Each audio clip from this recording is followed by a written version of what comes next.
of what we know. We are aware that some fraudulent IT companies actually they appear to be engaged in digital scamming and forged crypto activities, and they seem to be operating through agents in Dubai, Bangkok, in India, are recruiting Indian workers on the pretext of employment opportunities in Thailand. Usually, what we're hearing is in the IT sector there. The workers are lured by social media advertisements of highly lucrative data entry jobs in, as I mentioned, in Thailand. Unfortunately, these workers are then taken illegally across the border into the Miyawadi area of Myanmar. And that area, as you know, is difficult to access due to the local security situation. Nevertheless, thanks to the efforts of our missions in Yangon and in Myanmar and in Thailand, we have been able to facilitate the rescue of some of these victims from captivity or forced labor. And we are trying to help others.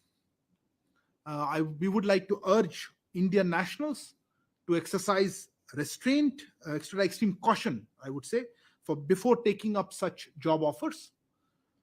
It may also be mentioned here that the visa on arrival scheme in Thailand, which allows you to get entry into Thailand, does not permit employment. So if somebody is offering you such an opportunity, that is illegal. Our embassies in Thailand and Myanmar have issued advisories in this regard. Please follow them. We have also taken up this matter both with the governments of Thailand as well as Myanmar. As to your specific query of how many, look, this is difficult to say. 32 people have certainly been rescued or helped out of where they were. Remember, this is in a remote part of the country where there is difficult access. I think, I don't have exact number, I would say maybe 80, 90 odd people, maybe total, so 32, maybe another 50 odd people our embassies are in contact with, but maybe a little more or less, because some of it is hearsay from third-hand sources.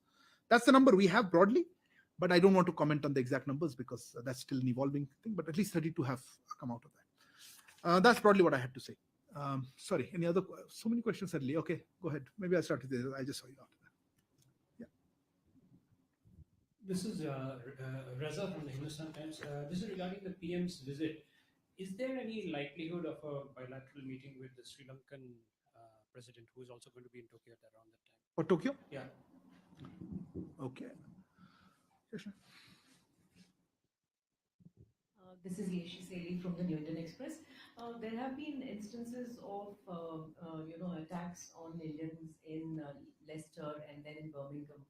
What is being done? EM has already made a statement. Sorry, I thought your hand was okay. So Siddhant from Beyond, there have been, of course, reports of Khalistani referendum, so-called Khalistani referendum taking place in countries like Canada. In reaction to that, what the Indian government or the Council State of Mission has been doing on that? Pranay, I'll come to you a second. So two things. One, I may add to the question regarding the incidents in Birmingham and Leicester. तो क्या इस बारे में भारत सरकार ने अपनी कुछ चिंता जताई है ब्रिटिश सरकार के साथ, जिस तरीके से बर्मिंघम के अंदर मंदिर का घेराव किया गया था और अभी सिक्योरिटी को लेकर क्या कोई कंसर्न है? दूसरा सवाल सर इस यूक्रेन सिचुएशन को लेकर है। रशिया ने जिस तरीके से पार्शियल मोबिलाइजेशन ऑर्डर किया है और रेफरेंडम किया जा रहा है उस इलाके के अंदर, इंडिया का व्यू क्या है उस चीज को लेकर, क्योंकि प्राइम मिनिस्टर की मीटिंग हुई थी राष्ट्रपति पुतिन के साथ समरकंद में। Sir, times now. We have seen the incident in Leicester, and then the whole thing appears to be spreading. Birmingham has been next. What is the understanding of the Indian government on this? Who is responsible for this? And how helpful has the British security authorities, the apparatus, been on with this? And how are you interacting with the British government through the Foreign Office, through the Home Office? Could you tell us a little, please? Let me try to answer some of these questions. Reza, on the issue of bilateral, still too early. I've just announced the visit. We don't even know who all finally are going to be there. I understand that the Japanese government has today indicated some list of leaders who would be there, but I don't even know there'll be enough time because it will be a very short visit. If there is, as and when, we will come back to you on that. On Siddhant, your query was on the issue of the Khalistan referendum. Look, so-called this referendum or so-called Khalistan, whichever way, Basically, we would term it as the farcical exercise. The farcical exercise was held by the extremists and radical elements supporting the so-called Khalistan referendum in Canada and elsewhere, I think. The matter has been taken up with the Canadian authorities through diplomatic channels. The government of Canada has reiterated that they respect the sovereignty and territorial integrity of India and that they will not recognize the so-called referendum which is taking place in Canada. However, we find it deeply objectionable that politically motivated exercises by extremist elements are allowed to take place in a friendly country. You're all aware of the history of violence in this regard. And the government of India will continue to press the government of Canada on this matter. जी मैं उतना रूपांतरण कोशिश करता हूँ जे Canada में जैसे तथाकथित Khalistan referendum या जनमत संग्रह जिस तरह से कह लें का समर्थन करने वाले ये चरमपंथी और कट्टरपंथी तत्वों द्वारा एक नकली अभ्यास आयोजित किया गया था, अभी चल रहा है, सुन रहे हैं। इस मामले को राजनयिक चैनलों के माध्यम से कैनेडियन अथॉरिटीज के साथ उठाया गया है। कनाडा सरकार ने दोहराया है कि वो भारत की संप्रभुता और क्षेत्रीय अखंडता का सम्मान करते हैं और वो तथाकथित रेफरेंडम को मान्यता नहीं देंगे जो कनाडा में हो रही है। पर हमें बहुत आपत्तिजनक लगता है कि एक मित्र देश में चरमपंथी तत्व द्वारा ऐसे पॉलिटिकली मोटिवेटेड अभ्यासों को होने दिया जा रहा है। इस संबंध में जो हिंसा ऐतिहासिक है, आपको मालूम ही है, आप सबको वाकिफ हैं उससे। भारत सरकार इस मामले में कनाडा सरकार को इसके साथ वार्तालाप करती रहेगी और उनको प्रेस करेंगे कि इसमें एक्शन ले। Moving on to the issue of Ukraine, I'll come back to the issue of Leicester in a minute. On Ukraine, yes, of course, as you know, this issue I think has been in the media, earlier and also discussed. Let me say that India has repeatedly emphasized on the immediate cessation of hostilities and the need to resolve the ongoing conflict through dialogue and diplomacy. This was reiterated by Prime Minister Shri Narendra Modi during his recent meeting with President Vladimir Putin on the sidelines of the SCO summit in Samarkand. India's position has also been clear and consistent insofar as respect for sovereignty and territorial integrity of countries is concerned. That's all I had to say on that. I think Pranay, आपने भी इसका जिक्र किया था हिंदी में। भारत ने बार बार युद्ध के तत्काल समाप्ति और बातचीत और डिप्लोमेसी के माध्यम से के चल रहे संघर्ष को हल करने की आवश्यकता पर जोर दिया है। प्रधानमंत्री मोदी जी ने हाल ही में समरकंद में प्रेसिडेंट पुतिन को एससीओ के शिखर सम्मेलन के साइडलाइंस पे हुई मीटिंग के दौरान इनको साथ जो बैठक हुई थी यही बात दोहराया था। दोनों देशों की संप्रभुता और क्षेत्रीय अखंडता के संबंध में भारत की स्थिति स्पष्ट और कंसिस्टेंट रही है। On the issue of the developments or activities in Leicester as well as in Birmingham, look, this one I think we've already made a couple of comments, so let me just recap that. You would have seen the statement issued by our High Commission in London condemning the violence. Our High Commission continues to be in touch with the UK side, and as Pranay Shinja was asking, we are in touch with the diplomatic as well as the security authorities to prevent further attack and take action against the perpetrators. That has been our repeated request, to prevent these attacks and take action. You would have also seen that during his meeting yesterday in New York, External Affairs Minister raised this issue with his counterpart from the UK.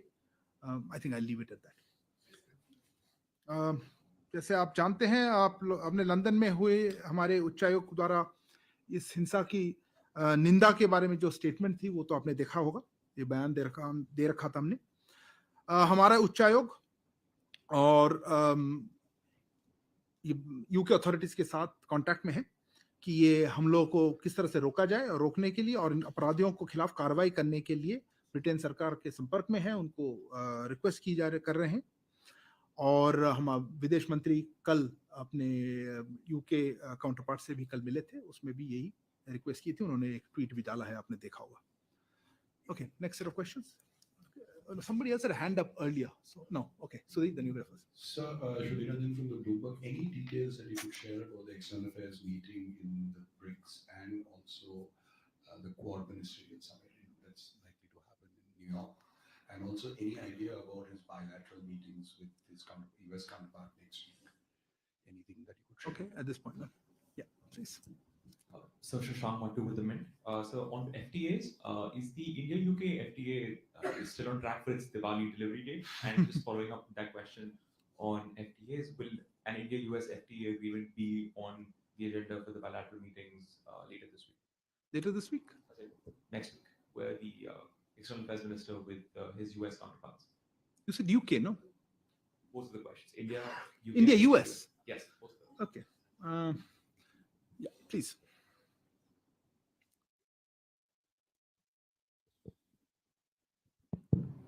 My name is Takashi from Asahi Shimbun, Japanese daily newspaper. Regarding of the Prime Minister visit of Japan, I'd like to ask the main reason why the Prime Minister Modi decided to visit the state funeral for Mr. Abe. Is it mainly because of the personal relationship with Mr. Abe or any other reason? Yes. Good afternoon, Elena Tass, News Agency. I just wanted to have some details on the position of New Delhi on the referendums in Donbass, Kherson, and Zaporozhye regions. As we all know already, official position of India on the Ukraine crisis, diplomacy and dialogue, we heard it a lot of times. Then my second question is any information on the bilateral meeting between Jaishankar and Lavrov on the sidelines of UN General Assembly. And if you don't mind, I have also one question. Okay. We usually have a rule of one question, but okay. Okay. And I think you may be seen in media, reports that the United States is in deep talks with India over its reliance on Russian arms and energy. The reference goes to US State Department official. It was published on Tuesday, this article. My question is, do you feel any pressure from Washington on these issues on India's cooperation with Russia in energy sector and in... You mentioned defense, I thought. You referred to a defense. Your query was on defense, right? Yes, defense and energy sector. Like on the supplies of Russian arms to India. Fair enough. Thank you. Okay. Please. Sir, Abhishek from CNN News 18. Sir, is there any BRICS foreign ministers meeting planned in along this UNGA in New York? Okay. And will there be a bilateral between FM Jaishankar and his Chinese counterpart? Chinese, okay. Look, let me take the UNGA one. Look, the UNGA, as we speak, External Affairs Minister is in New York, and he is actually being very forthcoming every day. You hope you've seen this video of his daily recap, what he's doing. He's putting out the tweets, we're putting out the press releases of various activities. He has a very packed agenda with, I think, 50 plus meetings. So I wouldn't like to get into specific ones. I know have been asked on BRICS, Quad, I think, should they? Till they happen, I'm not saying anything on them yet. Yes, as you would have realized, they are on the agenda somewhere, but let it happen. So we will try to brief you on that. So yes, similar answer to you. Yes, there is talk of a BRICS. I think it's just been issued. I think we issued, we managed to issue it, I think just now from a tweet giving the sense. Let's see if you have anything further to share. So on the BRICS, I think it's already done. The Quad, not yet. And bilaterals, as they happen, we will tell you. You never know. We announce something and it doesn't take place. It's perhaps avoided. So we'll come back to you as they take place. I think the foreign minister meeting on the BRICS level has not taken place, but the meeting happened at the Sherpa level yesterday. So when it happens, we will let you know. On the FTAs, I think Mr. Mattu, you came up with the FTA question. Look, I think the FTA question is, to be honest, to be placed more in the Commerce Ministry. But let me just recall that both sides have reiterated, particularly with the change of government in the UK side, that the Diwali deadline is something that they're still working towards. And hopefully, it gets there. We'll see how it goes. But if you have wanted any more details on the technical side, I would refer you to the Commerce Ministry. On the India-US, I don't know if the FTA part is so much on the agenda. Of course, we have been working closely to see how we can deepen our different pillars of our strategic and partnership. But I don't know whether external affairs minister is the right person and say this kind of a meeting will be the one to discuss FTA specifically. There are other issues, but yes, trade, certainly strengthening bilateral trade and economic linkages will be on the agenda. There was Elena, if I could take your question on the referendum part, didn't I say it? But I'm happy to repeat what my position has been. Both parts of what we said. As I said, we have repeatedly emphasized cessation of hostilities, and you talked about dialogue and diplomacy. Let me reiterate that. PM said that himself. You heard him. Let me also add, India's position has also been clear and consistent insofar as respect and sovereignty and territorial integrity of the countries is concerned. So I think our position on the territorial integrity and sovereignty of these countries is also very clear. I don't need to reiterate that. Bilateral meetings with Lavrov, Foreign Minister of Russia on the UNG. As it happens, we will let you know if it happens. I wouldn't like to comment in advance on meetings that may or may not take place. On the last question, I wasn't sure. You referred to some comment. There are talks between India and Russia. Yeah, India and US have very wide-ranging discussions on a regular basis. I'm sure issues of defense cooperation or on energy and energy trade, energy security come up. I wouldn't have much else to say vis-a-vis that. Pressure, I think I'm not the right person to comment. I think you heard our foreign secretary as well as external affairs minister saying no issue of pressure at any point. I don't think India is a country you pressure and hope to get results. So either way, and I think India's position stems from our own beliefs and our interests of what we need to do. Coming to your question, look, I think I don't want to guess why Prime Minister was going, but I would tend to agree with you on both counts. I think this is a state funeral. And of course, as you know, this is of a very friendly country, as an important partner. And I think it's nice that Prime Minister has found time to be able to go despite his busy schedule to be present at the state funeral. And of course, as you know, there is a personal connect and with former Prime Minister Shinzo Abe. So I think all that would have played a role. But this is me speculating. I haven't had asked Prime Minister why he's going. So you would let me be at that. Okay, if there are no other questions, or there are more questions, okay. It's not coming up. Prime minister Modi की meeting Turkey के president से हुई थी bilateral, लेकिन उसके ठीक कुछ दिनों के बाद टर्किश प्रेसिडेंट ने यूएनजीए में फिर एक बार कश्मीर का मुद्दा उठाया है. उस पर हमारा क्या रिएक्शन? किस पे? कश्मीर का मुद्दा उठाया. ओके, या फिर मीटिंग पे. Okay. Okay. Any other questions? Okay, I'll take the last one here. So the intersessional between India and the US, just temporary. Intersessional? That intersessional meeting. Between what? Between the 2+2s. This was the mini 2+2 that took place on the 7th and 8th. It was decided that the next 2+2 would be in India in the spring, either in February or March. Could you sort of tell us a little more about it, please? Okay, let me take your question first. Look, when it happens, we'll let you know. Intersessionals are exactly that. We will try to host the next one. March is a long time away. I am not confirming any of the stuff you said. That was your preface to your question. I'll accept it as taken, but we will let you know when we are ready to announce anything. Shailendra, आपने पूछा तुर्की के राष्ट्रपति से मुलाकात हुई थी समरकंद में. उसके बारे में हमने एक प्रेस रिलीज भी जारी कर रखी है एंड हमने उसमें क्या क्या बातें हुई थी कुछ उस बारे में उल्लेख किया था. और जम्मू कश्मीर के बारे में वो अलग मुद्दा है, यूएन में हुई थी. हमारा इस पे वक्तव्य हमेशा भी हमारा पोजीशन बहुत क्लियर रहा है.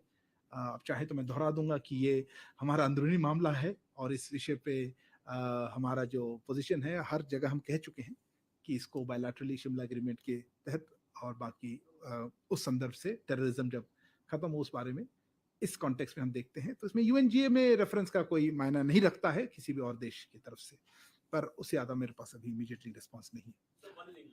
या व्हिच वन? ऑन कश्मीर और Turkey? Okay. On Turkey, as you know, Prime Minister had a productive meeting with the President of Turkey recently, last week in Samarkand, and we had issued a press release on that, highlighting the areas of discussion and how we could work together. On the separate issue of course, UNGA and Jammu Kashmir, I think our position is pretty well known, but since Sri Lanka wanted us to reiterate that, as I can say, this issue, of course, needs to be resolved in the Shimla agreement and bilaterally, and we've always held that, and also discussions in a conducive atmosphere free of terrorism. I think all of us know that, and I don't think a reference to Jammu and Kashmir in the UNGA is useful or helpful. Thank you. Thank you for joining us.